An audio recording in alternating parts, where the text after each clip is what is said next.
Bem, a nossa audiência, estamos aqui nesta oportunidade para trazer uma porção da palavra de Deus e nessa semana. Ontem eu vi ao longo dessa semana, eu ouvi algumas coisas acerca deste tema e ontem Deus falou profundamente ao meu coração. E nós vamos falar do tema como Jó venceu a depressão. Nós temos um texto básico, você me conhece.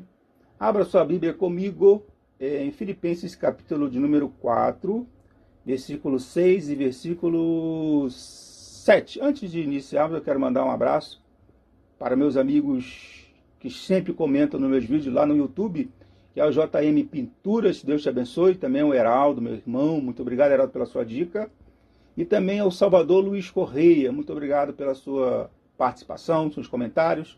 Vocês podem curtir, compartilhar e também pedir o próximo tema.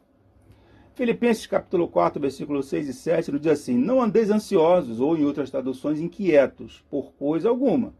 Antes, em tudo, sejam os vossos pedidos conhecidos diante de Deus, pela oração e súplica, com ações de graça. E a paz de Deus, que excede todo o entendimento, guardará os vossos corações e os vossos pensamentos em Cristo Jesus.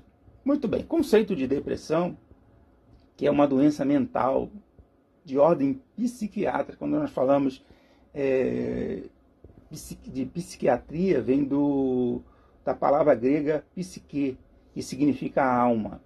E você sabe que a alma é a parte que nos liga às pessoas. E a alma é a sede das nossas emoções. Então a depressão, essa doença mental, ela se caracteriza por uma tristeza profunda, que é prolongada e muitas das vezes sem um motivo aparente. Isso aí eu achei bem interessante, que muitas das vezes não precisa de um gatilho, né? As pessoas usam essa palavra, né? O gatilho que as pessoas entram nesse estado de depressão.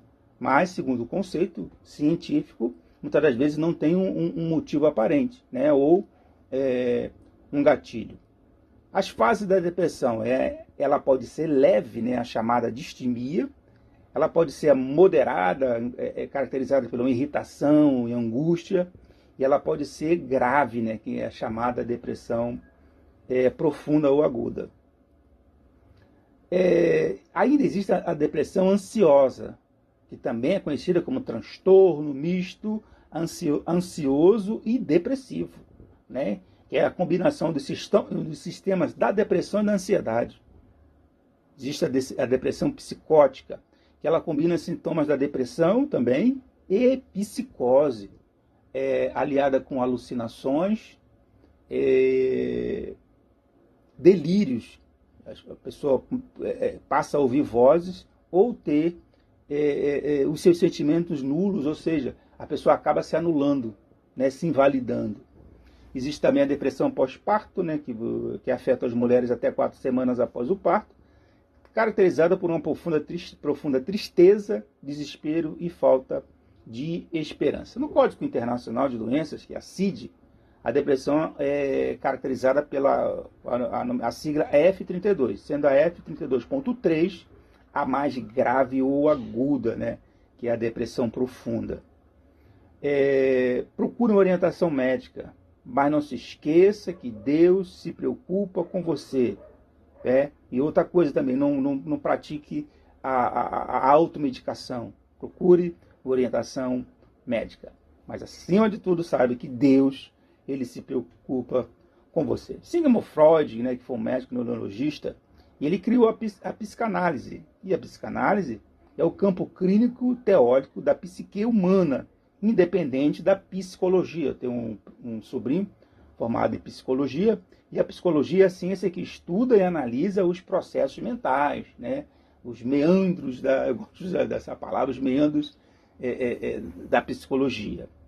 Ao contrário de um estudo proposto sobre Jó, né, como Jó venceu a depressão, o início do seu processo, que dizem, né, que o início do seu processo depressivo foi iniciado no capítulo 3, né, quando ele amaldiçoou o dia do seu nascimento. Né? A título de curiosidade, Dizem até que esse é o motivo do mês de fevereiro não ter 30 dias e sim 29 dias. Mas isso é só a curiosidade.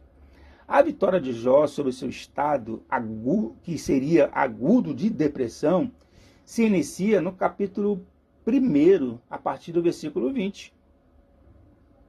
E a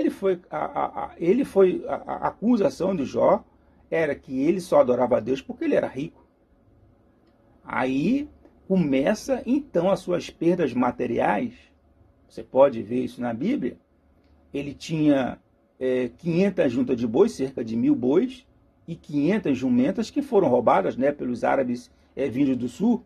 E esses bois davam o sustento da casa de Jó, né, era o seu sustento financeiro. Um incêndio matou 7.000 ovelhas. As ovelhas, além do lucro e tudo, elas também faziam parte do sustento espiritual de Jó, porque elas eram sacrificadas para adoração. Você já tinha percebido isso na vida de Jó? Uma ventania, que na realidade foi um tufão, mata os seus 10 filhos, né?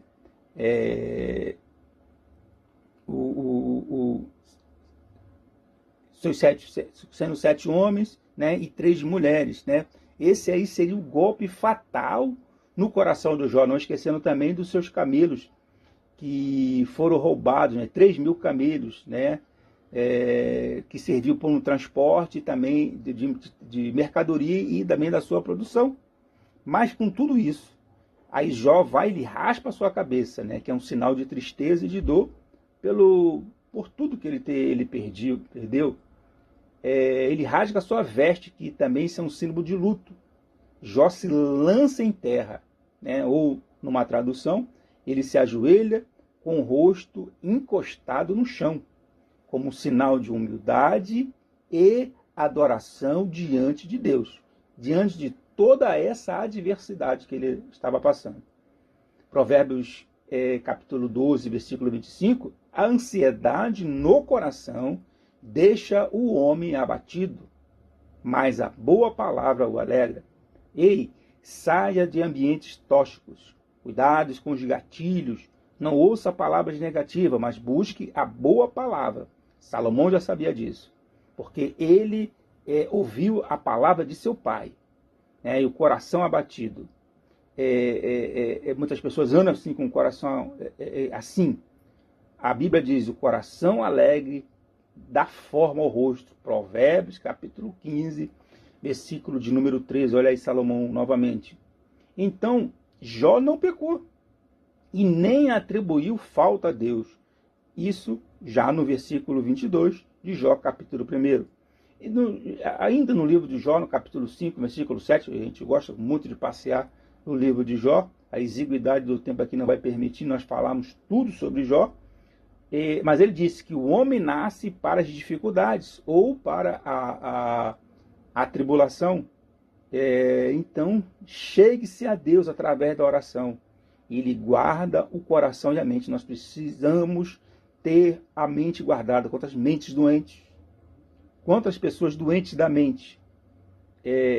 Jó perdeu a sua saúde, mas ele não perdeu a sua fé. E para finalizar, Jó capítulo 19, versículo 25, ele diz, porque eu sei que o meu Redentor vive. Quando Jó disse que sabia que o seu Redentor vive, no original hebraico, essa palavra significa Goel, que é alguém encarregado de restaurar os direitos. Se você perdeu os seus direitos, saiba que o seu Redentor vive e ele está restaurando os seus direitos. E ainda mais, além de restaurar os seus direitos, ele vinga os seus erros. Se alguém está lhe prejudicando e fazendo com que você erre, sabe que Deus, neste momento, está pelejando por você. Que Deus te abençoe